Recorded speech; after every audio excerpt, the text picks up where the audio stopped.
शिव दरबार सत्संग सभा के कुछ मूल नियम ये हमें समझ लेने चाहिए। यह बात हम सभी को मालूम है कि बिना नियमों के हमारा जीवन चलता नहीं है। हृदय के, किडनी के, आँखों के, माइंड के, यहाँ से लेकर के स्कूल में, बैंकिंग में, पुलिस के, आर्मी के, यहाँ से लेकर के आप किसी देश में जाते हैं, सड़क पर चलने के, वीज़ा, सब जगह नियम ही नियम चलते हैं। कुछ हमारे भी नियम हैं, आइए इनको समझ लेते हैं। ज़्यादा नहीं, थोड़े से नियम हैं। पहला ये नियम है कि हम जन्म जात या जन्मगत जाति व्यवस्था को नहीं मानते। यह अंग्रेजों के द्वारा फूट डालो राज करो की नीति थी, इसलिए हम इसका खंडन करते हैं। एक मनुष्य द्वारा सभी 4 वर्णाश्रमों को एक ही दिन में पालन करने के मूल सिद्धांत को हम मानते और जानते हैं। अर्थात एक ही मनुष्य सुबह उठ करके शूद्र का काम करता है, अर्थात वो अपनी सफाई खुद करता है, फिर वो कहीं काम धंधा करता है, तो फिर वह वैश्य का काम करता है। जब अपने बच्चों को पढ़ाता है तो वो ब्राह्मण का काम करता है, और शाम के टाइम अपने माता पिता की सेवा करता है, और उसके बाद वह परिवार में धनोपार्जन करता है। कोई समस्या आ जाती है तो उसका निदान करता है।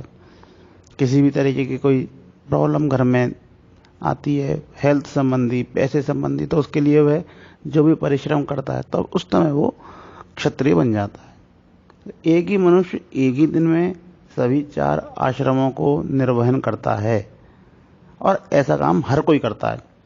तो हम इसी सिद्धांत को मानकर सभी 4 वर्णाश्रमों को एक ही दिन में पालन करते हैं, और इसके माध्यम से हम ऐसा समझते हैं, ऐसा मानते हैं कि एक ही मनुष्य में सभी 4 वर्ण होते हैं। अर्थात हम 4 वर्णों को मानते हैं, और लेकिन वह एक ही मनुष्य 4 वर्णों का पालन एक ही दिन में करता है। यह हमारा मूलभूत सिद्धांत है। अर्थात जन्म द्वारा जाति व्यवस्था को हम नहीं मानते। यह अंग्रेजों के द्वारा दी गई व्यवस्था है, इसका हम नकारते हैं, इसको हम नहीं मानते।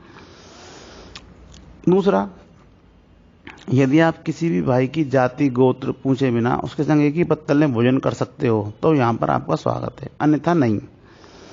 जन्म के द्वारा, पढ़ाई के द्वारा, पैसे के द्वारा, पद के द्वारा श्रेष्ठता का यहाँ पर कोई सम्मान नहीं है, क्योंकि यह सारी की सारी जो श्रेष्ठता होती हैं यह कुछ ही समय की होती हैं। बाद में यह सारी की सारी श्रेष्ठताएं चली जाती हैं। हम आपके अंतर स्वभाव, यानी कि आपने अपने जीवन में साधना द्वारा काम, क्रोध, मद, लोभ, मोह, इसके ऊपर कितनी तरक्की करी, इसका सम्मान करते हैं। पद का कोई सम्मान नहीं है, पैसे का कोई सम्मान नहीं है, क्योंकि हमको आपसे 1 रुपया भी नहीं चाहिए। इसलिए आज तक ना तो कोई बैंक अकाउंट का नंबर दिया है, ना कोई UPI, ना कभी आगे दिया भी जाएगा। हम आपसे कभी भी कोई पैसा कभी भी नहीं मांगेंगे।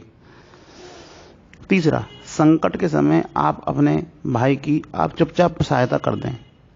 यानी कि कभी भी आपके किसी भी भाई के ऊपर कोई समस्या आती है तो चुपचाप एक लिफाफे में 100, 500, 1000 जो आपसे बन पड़े वह पैसे डालकर चुपचाप उसे इस प्रकार दे दें जैसे शादी ब्याह में देते हैं।